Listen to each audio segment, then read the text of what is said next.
Assalamualaikum warahmatullahi wabarakatuh. Bismillah, alhamdulillah, wassalatu wassalamu ala rasulillah, nabiyina al-karim al-mustafa wa mawala Sayyidina Muhammad ibn Abdillah, salatullahi wassalamuhu, balagha risalah wa addal amanah wa nasahal ummah wa jahada haqqa jihadih hatta tarakana 'alal bayda lailuha kanahariha la yazigu anha illa halik. Salatullahi wassalamuhu ala alihi wa sahbihi wa man tabi'ahum bi ihsanin wa jihadin wa ittiba'in ila yaumiddin. Amma ba'd. Alhamdulillah, kita akan lanjutkan pembahasan kita syarah Riyadhus Shalihin li fadilati Syekh Shalih Al-Utsaimin rahimahullahu taala. Alhamdulillah, kita sudah sampai kepada bab yang ke-10, melanjutkan bab yang ke-10, yaitu berkenaan dengan babul mubadarati ilal khairat wa hassa man tawajjaha li khairin ala al-iqbali alaihi bil jiddi min ghairi taraddud. Bab anjuran agar bersegera melakukan kebaikan dan memotivasi untuk selalu melakukan kebaikan dengan bersungguh-sungguh tanpa ragu-ragu. Taib. Kemarin sudah kita jelaskan bersama yang dimaksud dengan al-mubadarah ilal khairat, bersegera untuk melakukan kebaikan, yaitu agar memotivasi diri kita untuk selalu melakukan perbuatan baik dan agar kita menjauhi dari bermalas-malasan atau menunda-nunda, melambat-lambatkan amal-amal kebaikan yang kita ingin kerjakan, karena kita tidak tahu apakah kita akan mendapatkan kesempatan beramal atau bahkan Allah mematikan diri kita atau memberikan penyakit atau menghilangkan kesempatan yang ada pada kita dengan sebab-sebab yang Allah berikan kepada kita. Taib. Kita masuk pada hadis yang pertama dari sahabat Abi Hurairah radhiyallahu ta'ala anhu, bahwasannya Rasul kita yang mulia sallallahu alaihi wasallam bersabda dalam hadis yang sahih yang telah diriwayatkan oleh Imam Muslim rahimahullahu ta'ala, beliau mengatakan, badiru bil a'mali fitanan ka qit'il lailil muzlimi.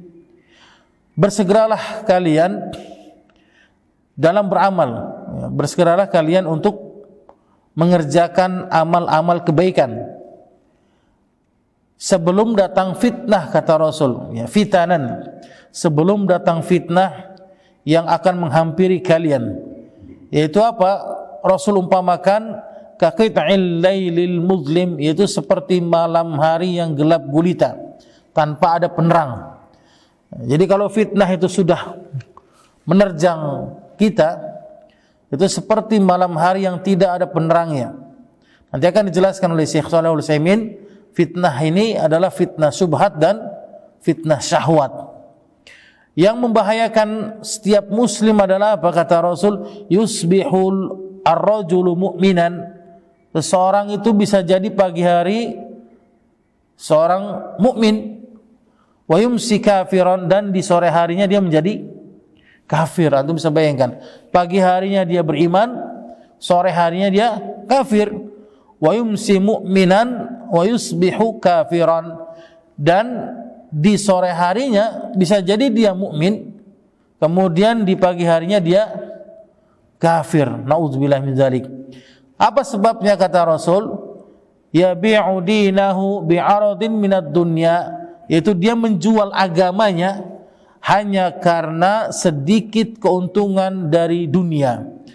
Ini banyak di antara kita kan yang kita tahu dulunya dia apa? Rajin dia ibadah, rajin dia sholat 5 waktu, kemudian dia rajin sholat berjamaah bersama dengan kita, kemudian dia rajin majlis ta'lim, menghadiri kajian-kajian para asatidzah. Kemudian Allah uji dia dengan kenikmatan dunia, Allah uji dengan sedikit harta yang Allah lapangkan baginya, maka sedikit demi sedikit, lambat laun apa? Dia mulai malas, ya, malas untuk mengerjakan kebaikan. dengan beralasan apa? Sibuk atau beralasan nggak ada waktu lagi, sudah capek, lelah dan sebagainya. Ini termasuk dari apa? Dia menjual agamanya dengan dunia. Karena dijelaskan oleh Syekh Shalih Fauzan hafizahullah taala dalam kitab Tauhid, manusia itu tidak akan pernah lepas dari yang namanya apa? Kesyirikan atau kekufuran. Taib. Selama dia masih hidup, maka dia akan terus dihantui dengan kesyirikan dan kekufuran, kecuali orang-orang yang Allah berkahi, Allah rahmati baginya, maka Allah lindungi dirinya. Taib. Ini antum harus perhatikan di sini. Pagi harinya apa kata Rasul? Seorang dia mukmin, sore harinya dia bisa kafir. Begitu pula sebaliknya. Sore harinya dia beriman, pagi harinya dia kafir karena menjual sebagian agamanya demi keuntungan dunia. Wal'iyadzubillah. Tsumma na'udzubillah min dzalik. Maka Syekh Shalih Al-Utsaimin rahimahullahu taala menjelaskan, yakni asra'u ilaiha, bersegeralah kalian untuk menuju kebaikan, ai al-a'mal as-salihah wal 'amalus salih ma buniya ala amrain, yaitu beramal amal kebaikan. Adapun amal kebaikan itu dibangun di atas dua perkara yang harus kita pahami di sini. Yang pertama al-ikhlasu lillah, maka hendaklah kita dalam beramal apa? Ikhlas karena Allah. Ini enggak ada lagi toleransi. Seseorang beramal tidak ikhlas tertolak pasti. Kita pastikan ini syaratnya. Yang pertama, karena 4 mazhab sepakat tidak ada silang pendapat, beramal itu harus terpenuhi 2 syarat. Yang pertama ikhlas karena Allah. Kemudian syarat yang kedua apa? Al-mutaba'atu li Rasulillah sallallahu alaihi wasallam, mencontoh, mengikuti, mengamalkan apa yang telah diamalkan oleh Rasul sallallahu alaihi wasallam, maka itu syarat yang kedua. Contohnya, seorang muslim ikhlas karena Allah. Ikhlas dia karena Allah beramal. Kalau ditanya, antum ikhlas enggak? Ikhlas karena beramal. Tapi ketika dia beramal apa? Dia mengamalkan amalan yang tidak pernah dikerjakan oleh Rasul, tidak pernah diajarkan oleh Rasul, dan tidak pernah diamalkan oleh Rasul kepada para sahabatnya. Maka kita pastikan apa? Amalan tersebut pasti tertolak. Ini sebagaimana janji Rasul dalam hadis yang sahih yang diriwayatkan oleh Imam Bukhari dan Muslim, "Man 'amila 'amalan laisa 'alaihi amruna fa huwa raddun." Barang siapa yang dia beramal suatu amalan yang bukan dari kami, kata Rasul, maka dia dipastikan tertolak pasti. Enggak ada lagi toleransi. Seorang muslim dia beramal suatu amalan yang bukan dari Rasul. Apa itu maksud bukan dari Rasul? Yang tidak pernah dikerjakan oleh Rasul, padahal Rasul mampu untuk mengerjakannya. Rasul bisa untuk mengerjakannya pada waktu itu, dan Rasul mampu untuk mengajarkan pada sahabat, tapi Rasul tidak mengerjakannya, maka dipastikan amalan tersebut tertolak. Jadi tidak cukup ikhlas saja. Begitu pula sebaliknya, seorang muslim dia mutaba'ah, mencontoh Rasul, ya, mengikuti Rasul, tapi apa? Tidak ikhlas dia. Dia mengerjakan suatu itu sunnah Rasul, misalnya sholat qobliyah subuh, kemudian sholat jamaah dan sebagainya, itu niatnya bukan karena Allah, tapi niatnya karena siapa?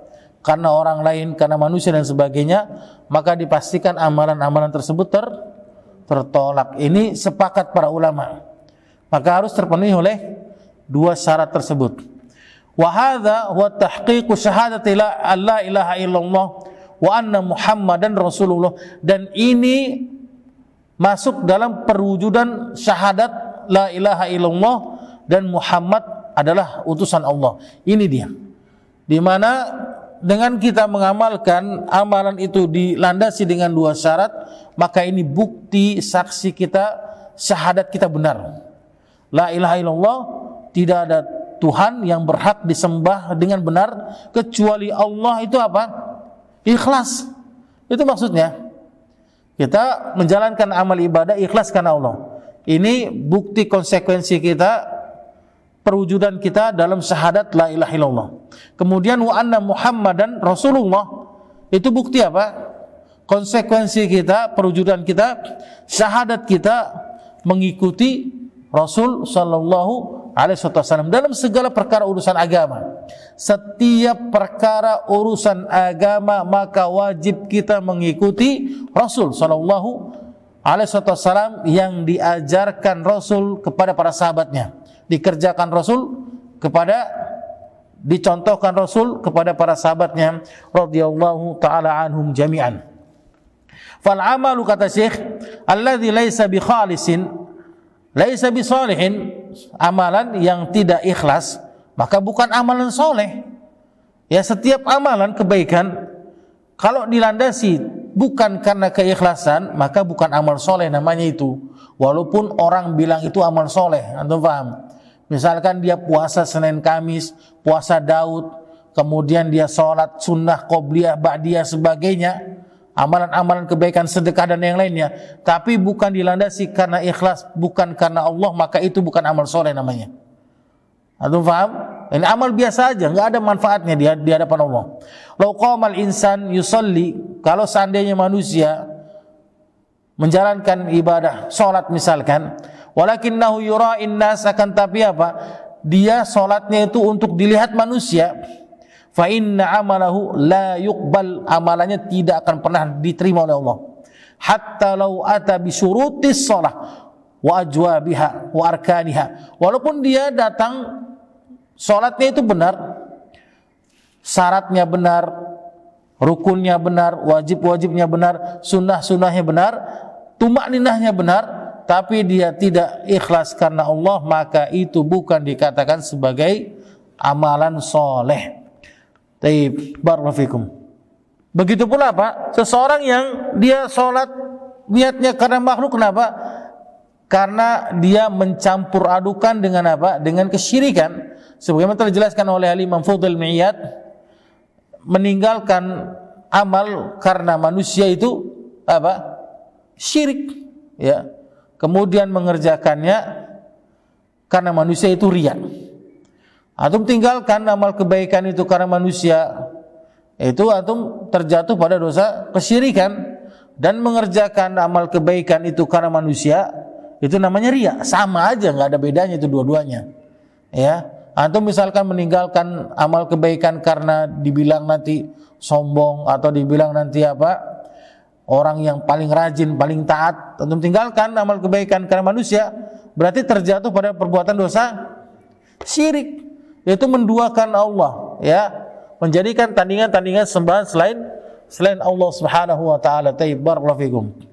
Wa kadzalika aidan, begitu pula contoh yang lainnya, kata Syekh, lau annal insan akhlasa fi amalihi, kalau seandainya manusia itu ikhlas dalam beramal, lakinnahu ata bi bid'atin ma syara'aha ar-rasul sallallahu alaihi wasallam, akan tapi dia datang dengan amalan-amalan bid'ah yang tidak pernah disyariatkan oleh Rasul. Ya, dia ibadah misalnya, ikhlas dia karena Allah, ditanya, antum ikhlas karena Allah? Iya, ana ikhlas karena Allah. Ibadah ikhlas karena Allah. Kemudian apa? Tapi dia beribadah sesuatu yang tidak pernah dikerjakan oleh Rasul, tidak pernah diajarkan oleh Rasul, tidak pernah diamalkan oleh Rasul. Padahal Rasul itu mampu untuk mengerjakannya. Tidak ada penghalang-penghalang bagi Rasul untuk tidak mengerjakannya. Maka itu dikatakan perbuatan bid'ah munkarah. Taib, barakallahu fikum. Dan kita pastikan apa? Amalannya tertolak. Fa inna amalahu, kata Syekh, la yuqbal, maka amalannya tidak akan pernah diterima oleh Allah, hatta law kana mukhlisan, walaupun dia dikatakan sebagai orang yang ikhlas. Hatta law kana yabki minal khusyu', walaupun dia sampai nangis-nangis. Kalau menurut orang bagaimana ini? Baik enggak? Baik amalan tersebut. Apa salahnya kita zikir berjamaah? Ya kan? La ilaha illallah, kemudian takbir, tahmid, tahlil, tasbih. Tapi apa? Dikhususkan waktu, tempat dan jumlah bilangannya itu pada waktu tertentu, maka itulah dikatakan sebagai perbuatan yang menyelisihi syariat Allah dan Rasulnya. Itu dikatakan perbuatan yang bid'ah. Baik, barakallahu fikum. Fa innahu la yanfa', maka enggak akan manfaatnya, kata Syekh. Li'annal bid'ata wasafahan Nabi bi annaha dhalalah, karena kebid'ahan Rasul sifatkan dengan apa? Dengan kesesatan. Sebagaimana Rasul yang mulia bersabda dalam hadis yang sahih yang diriwayatkan oleh Imam Abu Daud, "Fa inna kulla muhdatsatin bid'ah." Setiap sesuatu yang baru dalam agama, maka itu adalah perbuatan bid'ah. Taib. Wa kullu bid'atin dhalalah, dan setiap perbuatan bid'ah adalah sesat. Barakallahu fikum. Yang dimaksud dengan fitanan kata Rasul, fitnah kaqit'il lailil mudlim, yaitu seperti malam hari yang gelap gulita. Maka Syekh mengatakan al-fitanu minha ma yakunu minas syubhat wa minha ma yakunu minas syahwat. Fitnah itu ada dua. Yang pertama fitnah syubhat, dan yang kedua fitnah syahwat. Terkadang manusia itu dia bisa terbebas daripada fitnah syubhat. Wah, mantap dia, manhajnya kokoh, akidahnya kuat, agamanya masya Allah tabarakallah barakallahu fi. Tapi apa? Terjatuh pada fitnah syahwat dia. Bermudah-mudahan dengan yang lawan jenis, ya, dengan perempuan yang bukan mahramnya, matanya tidak bisa dijaga, ya kan? Kemudian masih suka apa? Berkomunikasi dengan lawan jenis yang bukan mahramnya, dengan ikhtilat dan sebagainya. Ini terjatuh dalam fitnah syahwat. Ada seorang yang dia kuat dalam menahan fitnah syahwat, dia menjaga dirinya. Dia untuk berusaha tidak terjatuh pada perbuatan fitnah syahwat, tapi terjatuh pada perbuatan fitnah syubhat. Banyak di dalam otaknya ini bercokol apa? Subhat ini nggak bisa dikeluarkan dalam otaknya. Pertanyaan ana, kira-kira lebih mending mana antum terkena fitnah subhat atau fitnah syahwat? Lebih mending mana? Mending gak usah dua-duanya Ustaz, ya bahayalah. Itu kan jelaskan oleh Rasul. Fitnah itu kan fitnah subhat syahwat kan? Mendingan gak usah dua-duanya. Ya, kalau misalkan itu nggak ada yang mending, dua-duanya itu nggak ada yang mending, ya, kita terbebas daripada fitnah subhat. Misalkan syahwat bisa zina nanti, ya, zina mata, zina hati, ya, menghayal berhubungan intim dengan istrinya tapi berkhayal dengan istri orang lain. Ini fitnah apa ini? Subhat apa syahwat? Syahwat. Ya, kemudian dia bisa menjaga syahwatnya tapi terjatuh pada perbuatan subhat, fitnah subhat. Taib. Maka Syekh mengatakan fa fitnatu subhat, adapun fitnah subhat dijelaskan kullu fitnatin mabniyatun 'alal jahl. Fitnah subhat adalah fitnah yang dibangun di atas kebodohan. Ini namanya fitnah subhat. Ya, jadi kalau antum melihat orang yang otaknya itu penuh dengan subhat, maka kita katakan bodoh dia, jahil. Bodoh dalam agama Islam yang benar. Ingat, dalam ajaran agama Islam yang benar. Taib. Wa min dzalika, oleh karena itu kata Syekh, ma hasala min ahli bidah alladzina ibtada'u fi aqaidihim ma laysa min syari'atillah, au ahli bidah alladzina ibtada'u fi aqaidihim ma laysa min syari'atillah subhanahu wa ta'ala. Itu disebutkan oleh Syekh seperti seorang yang dia ahlul bid'ah, yang dia melakukan amalan yang tidak dicontohkan oleh Rasul. Ibtada'u fi aqaidihim, berinovasi dalam akidah mereka. Contohnya apa? Berbuat sesuatu yang baru dalam agama Islam mereka, dalam keyakinan mereka. Contohnya seorang muslim mengatakan ya Husain, ya Husain, ya Husain, ya Husain. Ini berbuat baru dalam agama, dalam keyakinan.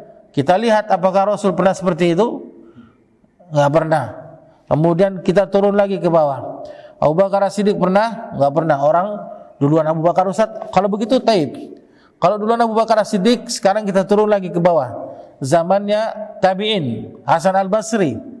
Ya, Hasan Al-Basri kan duluan Hasan Husain kan? Kemudian kita turun ke Hasan Al-Basri. Tabi'in, kibar tabi'in, yang keilmuannya tidak diragukan lagi. Imam. Apakah Imam Hasan Al-Basri itu selalu mengatakan ya Husain, ya Husain, ya Husain ketika dalam keadaan kesulitan? Tidak. Turun lagi kita ke bawah, Al-Imam Waqi', gurunya Imam Syafi'i. Enggak usah gitu. Imam Abu Hanifah dulu. Al-Imam Abu Hanifah, ya, yang wafat pada tahun 150 Hijriah. Apakah beliau seperti itu? Mengatakan ya Husain, ya Hasan, ya Husain. Kita turun lagi kepada Imam Malik Ibn Anas. Seperti itu tidak. Kemudian Imam Syafi'i. Tidak ada seperti itu. Kemudian Imam Ahmad bin Hanbal tidak ada. Kemudian pertanyaan kita, ajaran siapa yang mereka ikuti? Itu pertanyaan kita. Sampai saat ini kita bingung, ajaran siapa yang diikuti oleh orang-orang yang dia melakukan keyakinan yang bukan dari keyakinan Rasul dan para sahabatnya. Ajaran siapa yang diikuti oleh mereka? Guru-guru mereka, para imam mereka, pembesar mereka. Maka itulah yang dikatakan sebagai syubhat, kebodohan yang ada pada akalnya. Taib, barakallahu fikum. Fayadhillu anil haq bisababi syubhat, kata Syekh.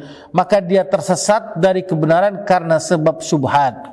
Kemudian watakunul fitan aidan minas syahwat, yang kedua, dan bisa jadi manusia terjatuh fitnah dari fitnah apa? Fitnah syahwat. Bimakna annal insan ya'rifu anna hadza haram. Contohnya apa? Seseorang dia mengetahui bahwasannya perbuatan ini adalah perbuatan haram. Apa contohnya? Rokok aja langsung kita bilang rokok, nggak usah jauh-jauh rokok. Rokok itu kita katakan haram. Ya, seseorang yang dia merokok maka dia terjatuh pada perbuatan yang haram. Tapi karena dia syahwatnya, hawa nafsunya dia nggak bisa menahan dari tidak merokok, maka apa yang dilakukan olehnya? Wah, enak aja Ustadz bilang rokok haram, orang Ustadz ini aja boleh kok. Ya Ustadz ini aja bilang makruh. Ya kan? Yang penting kan Anda nggak mengganggu orang lain, Ustadz. Anda ngerokoknya di mana? Di kamar sendiri, tempat tertutup, nggak ada orang lain yang menciumnya, dan hanya Anda saja yang melakukannya. Ya, kita balik bertanya oleh mereka, orang-orang yang ahlul hisab, ahli dukhon, orang-orang yang suka merokok itu, kita katakan pada mereka, kalau emang rokok itu baik, kalau seandainya rokok itu baik, nggak usah pakai dalil dah. Capek pakai dalil, karena orang-orang yang seperti itu nggak akan menerima dalil. Kalau seandainya rokok itu baik, maka antum kasih rokok itu kepada anak antum. Kasih anak antum suruh ngerokok, yang masih kecil-kecil itu, yang masih bocil bahasanya ya. Umur berapa tahun itu ya? Umur 5 tahun, 6 tahun, suruh merokok dia. Kalau itu baik. Tapi fitrah manusia itu apa? Akan mengatakan, wah bahlul ini, orang tua yang nyuruh anaknya itu ngerokok masih kecil. Karena itu dikatakan fitrah. Secara fitrah itu apa kata Syekhul Islam Ibnu Taimiyah? Yang dimaksud dengan fitrah itu apa? Qabulul haq wal Islam wa sunnah.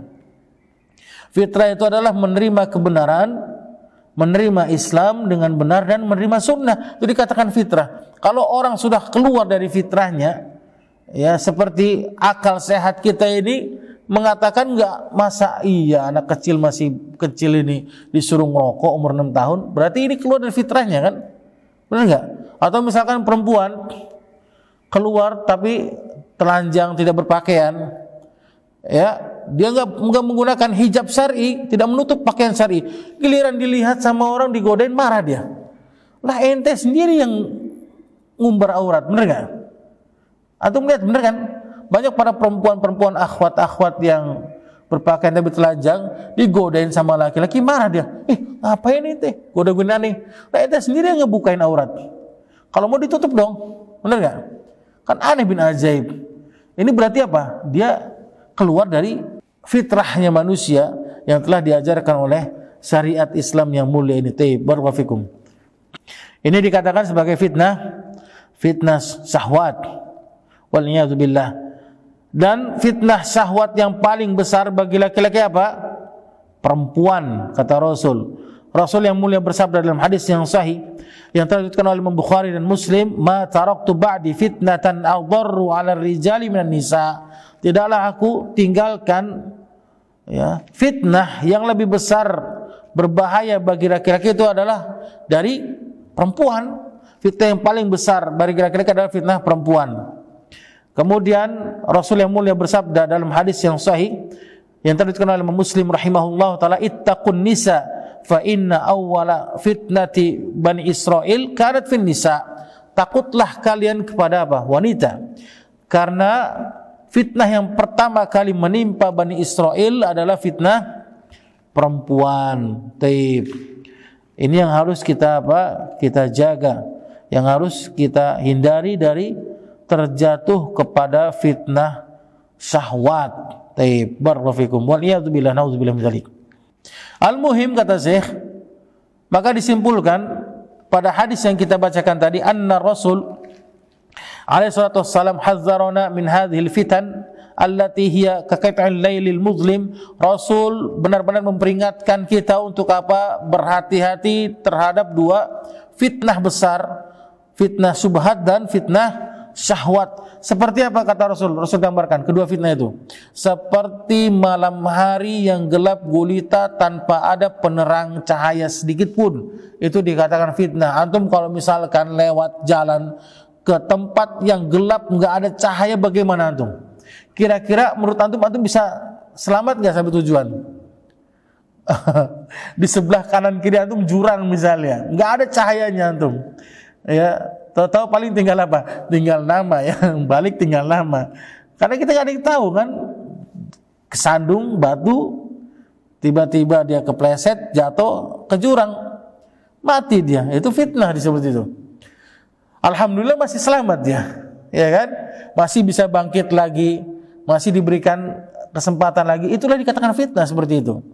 Baik, barakallahu fikum. Manusia selama dia masih hidup maka tidak akan pernah terbebas dari fitnah. Baik. Apa kata Rasulullah gambarkan? Yaitu seperti seorang yang dia beriman di pagi harinya, kemudian sore harinya kafir. Begitu pula sebaliknya, sore harinya dia beriman, pagi harinya dia kafir, dia menjual agamanya karena sedikit keuntungan dunia. Na'udzubillah min dzalik. Banyak di antara kita yang murtad. Kafir, murtad dia. Pagi hari dia beriman, sore harinya apa? Ngelawak dia, stand up komedi misalnya. Tapi dibawa-bawa agama, mengolok-olok agama Allah. Apakah itu muslim? Kafir dia. Sore harinya dia apa? Percaya dengan datang ke dukun, nyalain televisi sama dia, kemudian dia mendengar dukun ya yang berjubah ustadz atau kiai ngomong masalah apa? Masalah suatu yang gaib ke depan, prediksi ke depan. Percaya dia, yakin dengan omongannya, murtad dia. Antum paham? Tanpa disadari olehnya. Taib. Ini banyak sekali. Atau misalkan dia baca ramalan-ramalan zodiak bintang, kemudian dibaca olehnya, dia yakin dengan keyakinan yang pasti, murtad dia. Padahal pagi harinya dia apa? Beriman. Begitu pula sorenya beriman, pagi hari bisa jadi dia kafir. Waliyadzubillah. Summa na'udzubillah min dzalik. Taib. Barakallahu fikum. Ista'idzu daiman, kata Syekh, minta pertolonganlah selalu, memohon perlindunganlah selalu kalian kepada Allah ya ikhwan minal fitnah, dari fitnah ini, fitnah dunia dan fitnah akhirat. Ma'a'zama ma'amara nabihi nabiyuna alaihi salatu wassalam haitsu qala, dan tidaklah yang paling besar yang diperintahkan oleh Rasul, yaitu dengan sabdanya Rasul yang mulia bersabda, idza tashahhada ahadukum, jika tasyahud di antara kalian, yakni tasawuf akhir, yaitu setelah kalian tasawuf akhir, maka harus kita berdoa apa? Falyasta'id billahi min arba'in, maka hendaklah dia memohon perlindungan kepada Allah dari 4 hal ini, jangan sampai antum lupakan. Setiap sholat, baik itu sholat wajib maupun sholat sunnah. Apa kata Rasul yang pertama? Allahumma inni a'udzubika min azabi jahannam. Ya Allah, aku berlindung padamu dari azab jahannam. Itu yang pertama. Terus kita berlindung pada Allah daripada azab jahannam, karena gak ada yang tahu kita apakah kita penghuni surga atau penghuni neraka. Taib. Kemudian yang kedua, wa min azabil qabr, dan aku berlindung padamu dari azab kubur. Ini gak ada yang tahu kita apakah kita dapat nikmat kubur atau dapat azab kubur. Wa min fitnatil mahya wal mamat, dan daripada fitnah kehidupan dan fitnah kematian. Yang ketiga, dan yang keempat, wa min syarri fitnatil masihid dajjal, dan dari keburukan fitnah masihad dajjal. Nas'alullah an yusabbatana wa iyyakum bil qawli tsabit fil hayatid dunya wa fil akhirah, kata Syekh. Maka Syekh menutup hadis yang pertama ini dengan berdoa semoga Allah menetapkan, meneguhkan hati kita dan hati-hati kalian dengan perkataan yang teguh ketika di kehidupan dan ketika di kematian kelak. Baik, barakallahu fikum.